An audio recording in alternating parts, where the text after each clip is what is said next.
লড়াই করো কে বলে রে জিয়া নয় এক জিয়া লুকান্তরে জঙ্গলবাড়ির পক্ষ থেকে আনন্দপুরের পক্ষ থেকে ফারুক ভাইয়ের আগমন বাক্সমুলের পক্ষ থেকে বিসমিল্লাহির রহমানির রহিম। 2 নং বাক্স ইউনিয়নের আজকে 6 নং ওয়ার্ডের কমিটি গঠন উপলক্ষে আলোচনা সভা সম্মানিত সভাপতি আমার প্রিয় ভাই শহীদ ভাই উপস্থিত আছেন। বরিশাল উপজেলা বিএনপি নবগঠিত কমিটির সদস্য মুক্তার হোসেন মিন্টু ভাই উপস্থিত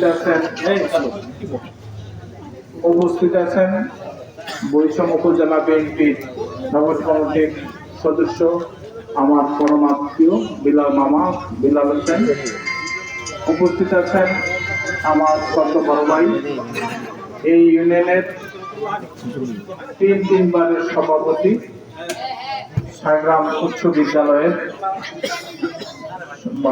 এশিয়ান হেডমাস্টার হাবিবুর বাবু মাস্টার উপস্থিত আছেন আমাদের এই ইউনিয়নের বিগত কমিটির যুগ্ম আহ্বায়ক এবং আমাদের বিএনপি নিবেদিত প্রাণ যিনি ছিলেন। আমি আজকে যখন এখানে আসি ওনাকে স্মরণ করি ওনার বিগত কর্মকাণ্ড।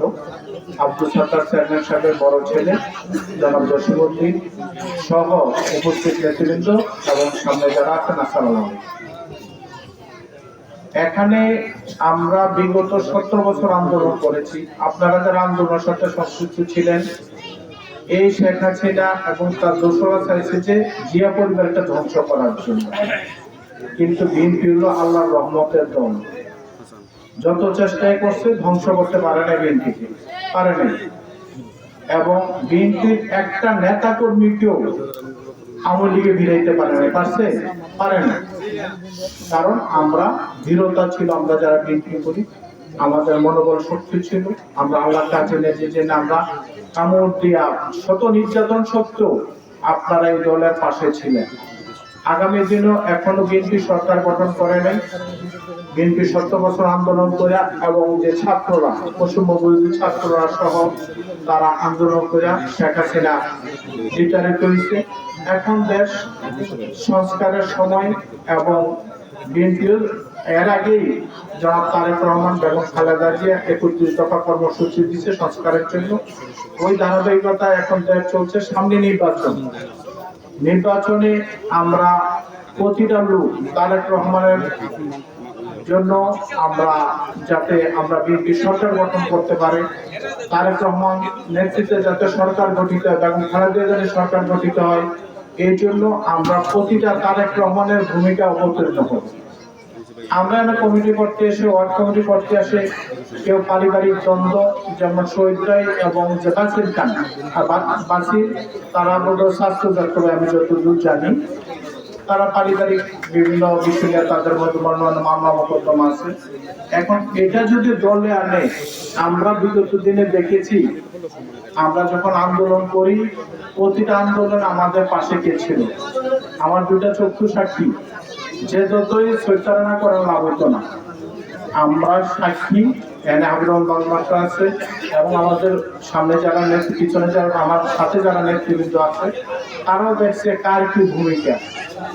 শুধু প্রার্থী হইলে যে তাকে দিয়ে দিতে হবে এমন কোনো কথা নেই। আমরা আমাদের দলের যে দক্ষিণ জেলার যে আহ্বায়ক জাকারিয়া সুমন সাহেব, ওনার সাথে রোজার মধ্যে ওনার বাসায় অনেকক্ষণ কথা হয়েছে, 3 ঘন্টা। উনি ভোররাত্রে যেভাবে কমিটি করেন, ওনারা ভোটাভুটি করে দলাদলিতে লিপ্ত হন না। হ্যাঁ, ভোটাভুটি করে দলের মধ্যে দলাদলি আনেন না। সবাই বলে যে আপনার নাম লেখেন, আপনারা কার নাম লিখবেন, আপনারা কার নাম লিখবেন লেখেন, লেখা ওইভাবে তখন ওইভাবে কমিটি করে দেয় যাতে দলে কোনো হানহানির সৃষ্টি না হয়। সামনের নির্বাচন আমরা দলে হানহানি, দলাদলি, ব্যক্তিগত পারিবারিক দ্বন্দ্ব এগুলো দলে খাইতে পারে। যদি কেউ পারিবারিক দ্বন্দ্ব দলের মধ্যে আসতে চান, উভয় বহিষ্কার। আমি থানা কমিটিকে বলবো, জেলা কমিটি বলবো, যদি পারিবারিক দ্বন্দ্ব দলে আসতে চান উভয় বহিষ্কার, বিরতি করার প্রয়োজন নেই। বিগত দিন আপনাদের কার কি ভূমিকা আমরা দেখেছি, আমরা নিজেরা সাক্ষী। এই জন্য অনুরোধ রইল, আপনারা ব্যক্তিগত দলাদলি আনবেন না, ব্যক্তিগত আক্রোশ আনবেন না। দল যেভাবে সুন্দর হয় আগামী দিনে নির্বাচনে যাতে আমরা বিজয়ী হতে পারি, সরকার গঠন করতে পারি। সরকার গঠন করতে পারলে আমরা উপকৃত হব। 17 বছর কিন্তু আমরা কথা বলতো মানে ওইদিক ওইদিক টাকায় পেয়েছে যে পুলিশ নিয়ে আইয়ে, আওয়ামী লীগ নিয়ে আইয়ে, রাত্রে বাড়িতে ঘুমাইতে পারে নাই, বাড়িতে পুলিশ দেয়া, র্যাব দিয়া, ডিবি দিয়া ব্যাট দেওয়া হয়েছে। কিন্তু ওইসব নির্যাতনের পরেও আমরা ঐক্যবদ্ধ ছিলাম। আগামী দিনে আমরা ঐক্যবদ্ধ থাকবো, সুন্দরভাবে দল পরিচালিত করব। এবং আপনারা যারা এই যে এটা আনন্দপুর, এটাকে আসলে বড় আনন্দপুর, অনেক বড় গ্রাম, ঐতিহ্যবাহী গ্রাম, এটা অনেক আনন্দ দিতে, এটা বড় আনন্দপুর, ম্যাপে প্রতিয়ানো এটা বড় আনন্দপুর, অনেক ঐতিহ্যবাহী গ্রাম। আপনারা সুশৃঙ্খল ভাবে আপনারা জানেন, এই ছেলেরা